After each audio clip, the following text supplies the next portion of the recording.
नाबालिका अपहरणर बीतिलाणी 12 घंटार ऊर्ध्व समय तथापि मिल पारि नाही कौनसी खोज खबर। भद्रक एसपी घटनास्थल में पहुंची तदंत करुछंती। जिलार विभिन्न स्थान को सील करा जायछि। परिवार और गाँ लोकों को पचराउचरा करा जाउछि।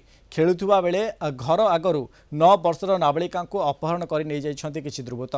वासुदेवपुर चूड़ामणि सामुद्रिक थाना राधानाथपुर आड़ियारे एही घटना घटिछि। गतकाली संध्यारे गाँर सदानंद मल्लिक नाबालिका झियो और भौणी शुभश्री घर बाहर खेलुथिले। शुभश्री घर भीतर को जाइथिबा बेले नाबालिका झियो बाहर एका थिले। आउ एही समय 2 जण दुर्बृत्त एक मोटरसाइकेल आसी सदानंद झियो को अपहरण कर नहीं। नाबालिका को ठाब करने विभिन्न स्थान में तनाघना जारी रही। किए और कहीं अपहरण कले से नहीं खोज खबर मिलेनी।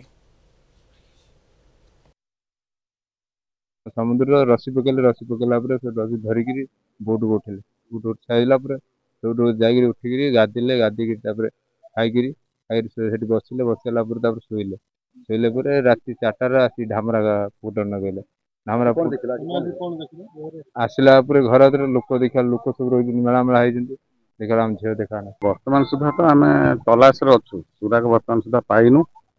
गत काली भी आम सब विभिन्न लोकल थाना अफिसर थे एडिशनल एसपी थे से बहुत प्रयास कर गाँ लोक बहुत साहय कर भी आज किसी लोकल इनक्वारी प्लस गाँ लोक सहायता नौ सहित किसी टेक्निकाल मीन्स यूज करूँ।